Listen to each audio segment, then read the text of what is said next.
네, 여러분 안녕하십니까. 거의 없답니다. 아직 제목이 정해지지 않은 거의 없다가 매주 신작 영화를 소개하는 프로그램 시작하겠습니다. 이번 주는 좀 철이 많이 지나긴 했는데 이번 주에 다룰 영화는 F1 더 무비입니다.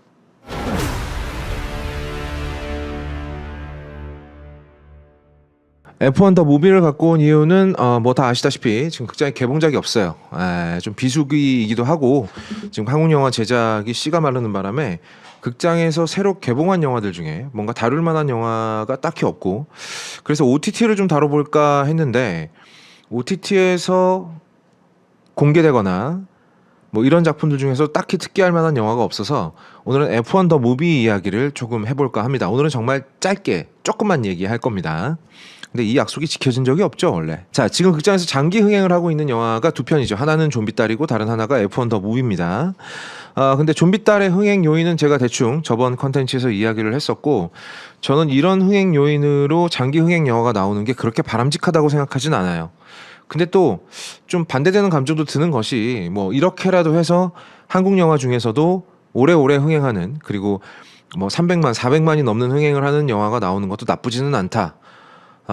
또 이러다가 범죄도시 5편이 나오면 또 1000만을 찍겠지 이러면서 좋은 감정과 싫은 감정이 동시에 들고 있습니다.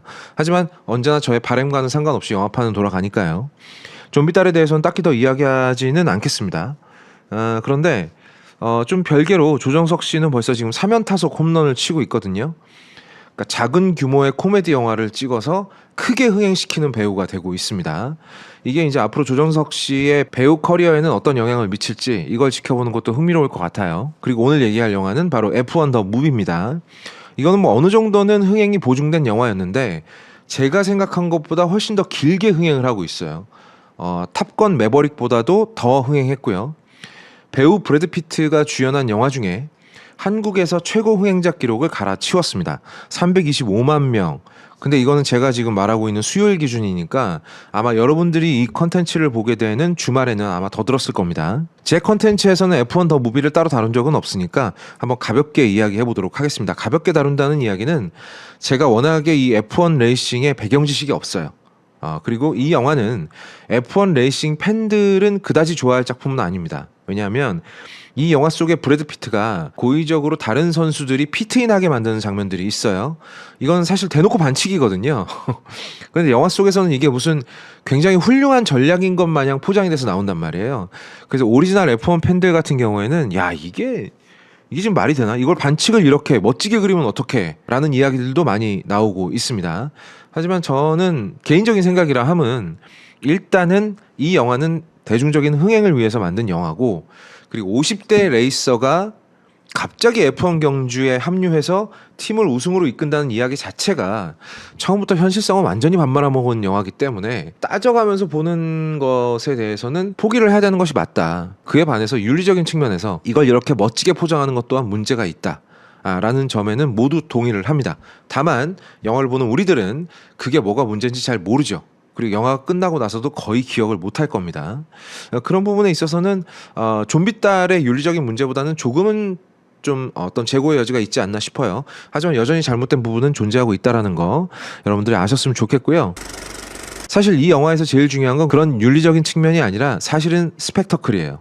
스펙터클에는 윤리적인 측면이 존재하지 않죠. 이 영화의 원래 목적은 여러분들이 마치 F1 레이싱카를 타고 서킷을 달리는 것 같은 느낌을 여러분들에게 전달하는 겁니다. 그런 측면에서 이 영화에서 사실 가장 중요한 건 이거예요. 돈. F1 레이싱을 실제로 보고 내가 실제로 운전하는 것 같은 현장감과 박진감, 그리고 사운드를 제대로 살려내는데 가장 중요한 건 돈입니다. 그냥 아주 단순하게 제가 이렇게 뭐 기술적인 얘기들 하는 걸 별로 좋아하진 않는데, 사실 이 영화에 등장하는 머신들은 F2 머신이 맞다고 합니다. 근데 역시 제가 육안으로 봐서는 전혀 차이를 느끼지 못했고요. 어쨌든 겁나게 빠른 차죠. 죄송합니다. 이렇게 무식하게밖에 표현할 수 없어서. 겁나게 빠른 차 바깥쪽에 그것도 무려 아이맥스용 카메라를 달아버렸단 말이죠. 이건 뭐 크리스토퍼 놀란이 구형 전투기 날개에다가 아이맥스 카메라 2대 붙인 거랑은 조금 다른 얘기입니다. 훨씬 더 빠르고 훨씬 더 외부에서 날아오는 것들이 많거든요. 카메라가 고장날 확률이 많다는 얘기입니다. 게다가 아이맥스 카메라는 또 어마어마하게 크단 말이에요. 그래서 이 F1 촬영팀에서는 소니와 협업을 해서 IMAX 화질이 구현 가능한 소형 카메라를 제작했습니다. 그리고 그걸 24대나 썼죠. 지금까지 여러분들이 레이싱 영화에서 절대로 볼 수 없었던 어떤 시야각이라든지 어떤 시점 그리고 프레임을 만들어내서 그걸 극장의 IMAX 수준으로 구현을 해냈습니다. 이걸 해냈다는 것만으로도 저는 개인적으로 영화 촬영 기술의 한 획을 그은 사건이라고 생각을 해요. 근데 이걸 하려면 뭐가 필요하다? 돈. 그러니까 헐리우드 수준에서만 제작 가능한 돈이 들어갔기 때문에 가능했습니다. 그래서 이 영화를 극장에서 감상하신 분들은 여러분들은 모르는 사이에 지금까지 영화사에서 단 한 번도 구현된 적이 없던 앵글을 눈으로 목격을 하신 거예요. 어디 가서 자랑하셔도 됩니다. 그리고 돈이 또 필요한 곳이 있죠. 바로 스타파워인데요. 브래드 피트가 그 트로이라는 영화 아마 기억하시는 분들이 있을 텐데 트로이 전쟁을 소재로 했던 트로이 에릭 바나가 같이 이제 연기를 했었죠. 트로이라는 영화를 찍고 나서 브래드 피트가 그런 말을 한 적이 있어요. 몸 좋고 멋있는 연기하는 거는 이제 좀 졸업할 때가 됐다라는 이야기를 한 적이 있는데 사실상 이 말은 거짓말입니다. 그 이후로도 멋진 역 겁나 많이 했고요. 인간 자체가 멋지기 때문에. 그런데 멋진 역도 그대로 하긴 했지만 그냥 아무 생각 없이 멋진 역을 하지는 않았어요. 브래드 피트는 언제나 이때부터 작가주의 감독들을 찾아다니면서 그들과 함께 영화 제작 작업을 했습니다. 그리고 플랜 B라는 제작사를 만들어서 직접 영화 제작에 뛰어들기도 했죠. 플랜 B에서 만든 영화 중에 가장 여러분들이 아실 만한 영화 미나리가 있습니다. 그래서 윤여정 배우가 Finally, nice to meet you. Where were you while we were filming in Tulsa? 윤여정 배우 멋있습니다. 브래드 피트를 구박할 수 있는 사람이라니. 어쨌든 일정 부분 브래드 피트는 가식을 좀 떨었지만 그 가식이 진짜로 그냥 가식만은 아니었어요. 실제 자기가 지향하는 면이 분명히 있었죠. 번 애프터 리딩 같은 영화에서는 정말 머저리 역할을 하기도 했고요. 데이비 핀처랑 찍었던 벤자민 버튼의 시간은 거꾸로 간다. 이 영화는 데이비 핀처가 노골적으로 아카데미상을 노리고 찍은 영화입니다. 실패하긴 했지만요. 그 말인즉슨 뭐냐? 데이비 핀처가 작가주의 감독의 타이틀을 얻기 위해서 힘주고 찍은 영화라는 겁니다. 여기서 주연을 했죠. 그리고 여기서는 상당 부분 영화가 진행될 때까지 늑다리 노인네로 나옵니다. 아주 쭈글쭈글한 노인네로 등장을 해요. 물론 계속 젊어지긴 합니다만. 그리고 쿠엔틴 타란티노랑 영화를 2편이나 찍었죠. 바스타드라는 영화도 찍었고요. 그리고 그 다음에 원스 어폰 어 타임 인 헐리우드라는 영화도 찍었습니다. 역시 쿠엔틴 타란티노 가 굉장히 독특하긴 하지만 이 사람도 역시 블록버스터 감독 아니죠. 작가주의 감독이 맞습니다. 그리고 모든 배우들이 함께 작업하고 싶어하는 소위 이제 엘리트 감독 테렌스 멜릭이랑 트리 오브 라이프라는 영화도 찍었습니다. 하지만 이 트리 오브 라이프라는 영화는 별로 권해드리고 싶진 않아요. 일단 재미가 별로 없는 데다가 도대체 무슨 얘기를 하는 건지 쉽사리 이해가 가지 않습니다. 하지만 뭐 한번 내가 도전해보겠다 하시는 분들은 말리고 싶지 않습니다. 예, 의미가 있는 영화이기 때문에 언젠가 저희 이 프로그램이 정말 수많은 사람들이 보게 되면 트리 오브 라이프 이야기도 한번 해봤으면 좋겠네요. 그리고 베넷 밀러 감독과 함께 머니볼이라는 영화도 찍었고요. 그런가 하면 여전히 잘생기고 멋진 사람으로 나오는 영화도 많이 찍었죠. 퓨리라든지 월더 제트도 찍었고요. 블리트레인, 사실 브래드 피트를 제외하고 나면 볼 이유가 없는 영화죠. 근데 이런 영화들의 자신의 스타 파워를 활용해서 찍기도 했습니다. 이런 경우에는 브래드 피트는 정말 자비 없는 출연료를 받았는데 일단 이 F1 더 무비에서 브래드 피트가 받아간 출연료는 3천만 달러. 우리나라 돈으로 환산을 하면 한 419억 정도 되더만요. 근데 저 개인적인 생각에 브래드 피트가 헐리우드에서 차지하고 있는 위상을 봤을 때 그렇게 많이 받은 건 아니라고 생각해요. 네. 더 많이 받는 사람들도 많습니다. 뭐 조니 뎁이라든지 아니면 로버트 다우니 주니어라든지. 그래서 브래드 피트를 데려다가 스타 파워를 사용해서 영화를 찍고 싶다면 출연료를 많이 써야 된다. 뭐 이거는 굉장히 페어 트레이드 아니겠습니까? 그래서 이걸 가지고 뭐 브래드 피트를 뭐라고 할 생각은 아니고 어쨌든 여기도 돈이 필요하다는 얘기죠. 이 F1 더 무비를 보신 분들 뭐 여러 가지 감상이 있을 수 있겠습니다만 아마 가장 많이 든 생각은 와 이렇게 큰 화면으로 이렇게 멋진 사운드로 보고 나니까 돈이 아깝지 않다라는 생각 가장 많이 하셨을 거고요. 두 번째 든 생각은 와 개쩐다. F1 레이싱의 세계가 이런 거구나. 실제 F1 레이싱의 세계랑은 조금 거리가 있습니다만 그럼에도 불구하고 F1 레이싱에 관심 없던 사람 혹은 완전히 무지한 사람도 이런 거구나. 이렇게 박진감이 넘치는 스포츠구나 라는 점을 아마 느끼셨을 거예요. 마지막으로 요거 내가 상당히 많이 봤던 이야기를 다시 한번 반복하고 있네 라는 느낌도 받으셨을 겁니다. 그 느낌은 맞습니다. 사실이거든요. 자, 이 이야기를 하기 위해서는 조금 상관없다라고 느끼실 수는 있겠습니다만 가장 중요한 사람, F1 더 무비가 만들어지고 이렇게 만들어지게 된 데 가장 큰 역할을 한 사람 이야기를 해야 됩니다. 그 사람이 누군가 하니 제리 브루크하이머라는 사람입니다. 이제 이쯤 되면은 뒤에 이제 화면이 나가겠죠? 제리 브루크하이머는 이렇게 생겼습니다. 지금은 우리나라 나이로 80세가 넘었어요. 근데 굉장히 뭐 정정한 양반이죠. 아마 젊은 시절부터 돈이 많았기 때문에 좋은 걸 많이 먹어서 그런 게 아닐까라는 개인적인 추측입니다. 제리 브루크하이머가 어떤 사람이냐 하면은 헐리우드에서 소위 이제 스튜디오 단위로 블록버스터 영화들을 제작하는 시스템이 완전히 자리를 잡았을 때쯤 등장을 해서 헐리우드의 거물이 된 사람입니다. 이 사람은 감독 역할을 한 적은 없고요. 예전에 먼저 광고를 찍었던 적은 있습니다. 그래서 CF 제작자 출신 감독들을 좀 좋아하는 경향이 있기는 해요. 본인이 그 바닥에서 컸기 때문에. 어쨌든 그렇게 거물이 된 사람인데 우리나라로 치면은 신과 함께를 만들었던 원동현 제작자랑 비슷한 포지션이라고 보시면 되겠습니다. 다만 이제 차이점이 있다라고 한다면 제리 브루크하이머는 본인이 만든 영화나 시리즈는 거의 다 성공을 시켰다는. 여러분들이 보셨던 소위 이제 헐리우드 블록버스터 영화들 중에 이 사람의 손에서 나온 영화들이 상당히 많습니다. 한번 대충 읊어보자면 일단 비버리 힐스 캅 시리즈가 있죠. 탑건 1편과 2편 모두 제리 브루크하이머의 제작입니다. 그리고 폭풍의 질주, 자 레이싱 영화죠. 나쁜 녀석들 1편, 2편, 3편, 4편 모두 제리 브루크하이머의 제작입니다. 크림슨 타이드 토니 스콧 감독의 명작 블록버스터 영화인데 역시 제리 브루크하이머 제작입니다.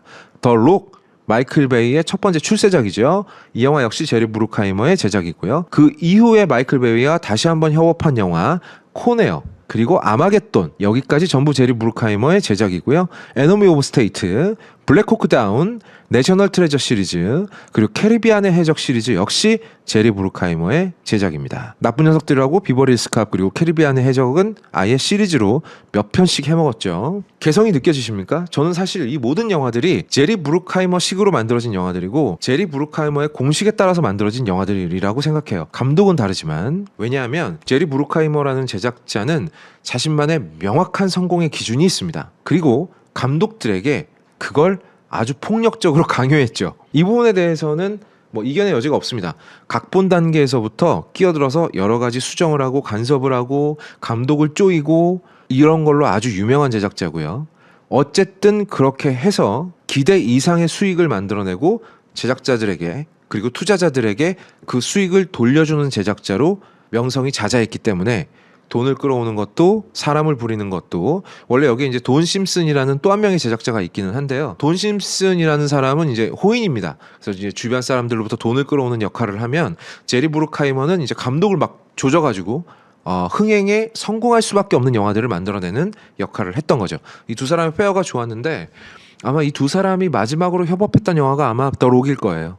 네, 아닐 수 있습니다만 제 기억엔 더 록이 맞을 겁니다. 두 사람의 페어링이 굉장히 좋았는데 돈 심슨이 이제 사망을 하게 되면서 제리 브루크하이머는 혼자 우뚝 서게 되죠.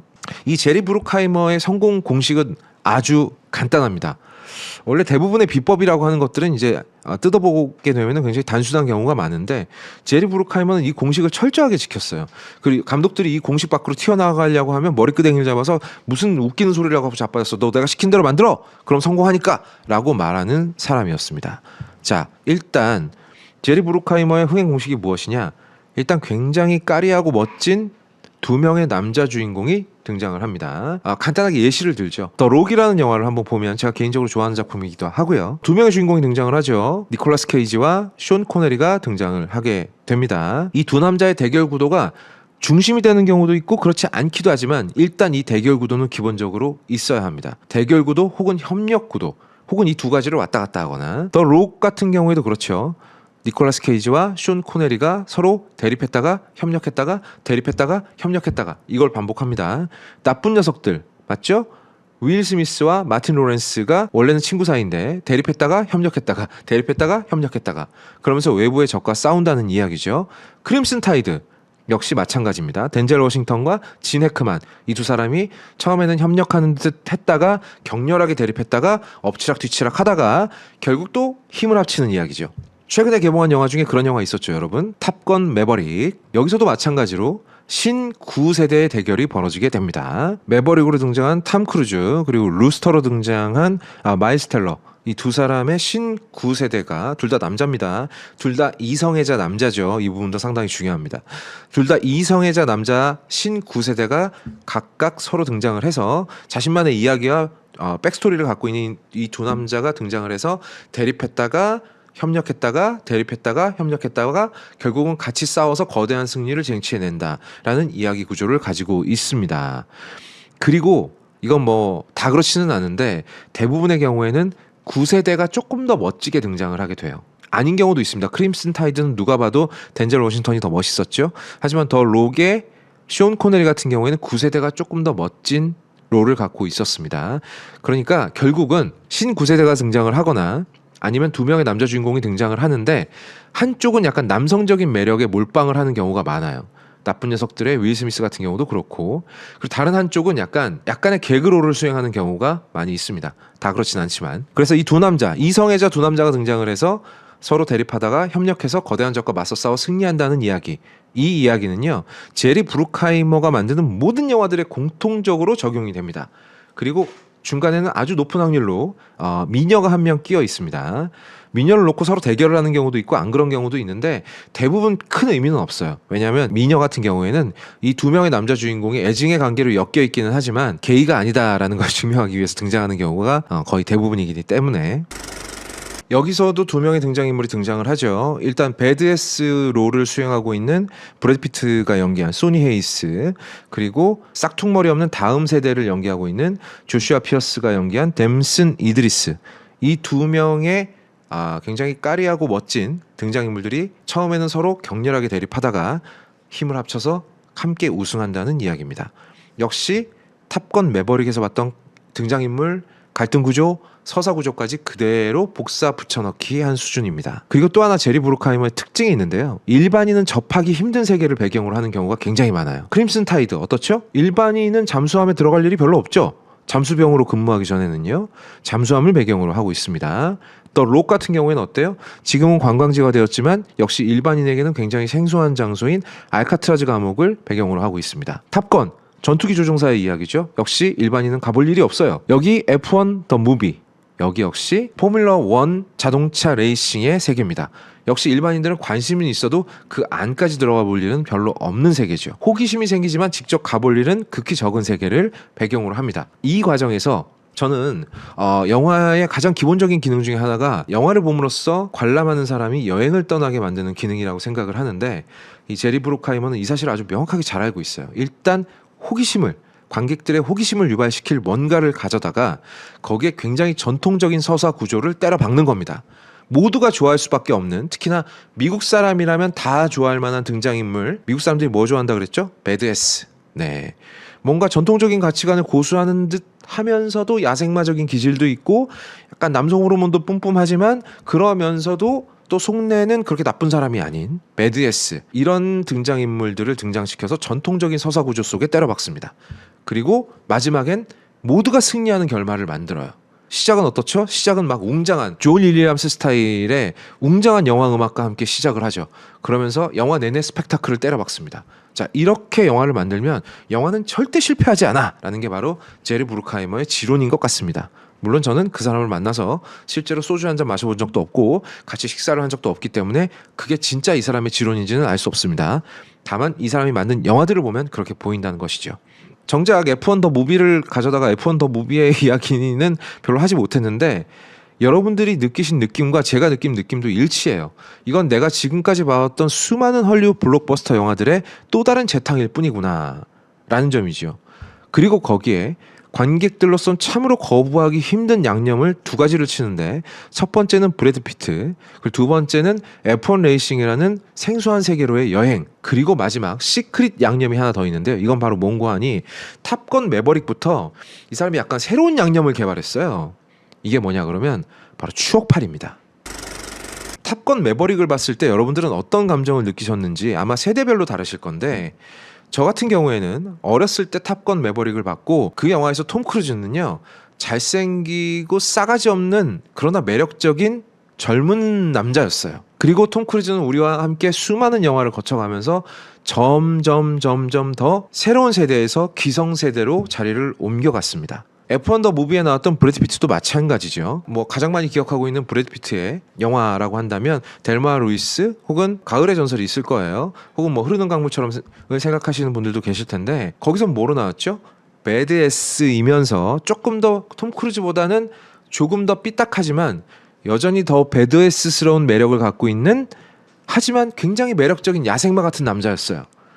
그런 야생마 같은 남자가 세월이 흘러가면서 수많은 영화들을 거쳐서 어느샌가 이제 나이는 60이 넘었고 기성세대가 됐습니다. 관객들과 함께 나이를 먹었죠. 그런데 탑건 매버릭을 보면서 저 혹은 저보다 조금 더 윗세대의 어떤 남성 관객들 혹은 여성 관객들이 가슴이 벅차오름을 느낀 가장 큰 이유는 톰 크루즈가 자신의 에마인 가와사키 오토바이를 타고 30년 전과 똑같이 활주로를 달리는 장면이었어요. 그 장면에서 이미 막 눈물을 줄줄 흘리고 있던 사람들이 너무나 많았습니다. 아마 지금 젊은 세대이신 분들, 지금 여러분들에게 있어서 까리하고 간지나는 그런 새로운 세대의 배우들이 나중에 50, 60이 넘어서 여전히 멋진 모습을 보여줬을 때 그때도 여러분들이 극장에 가서 그 영화를 관람하신다면 비슷한 느낌을 느끼실 거예요. 저 형 아직 쌩쌩하구나.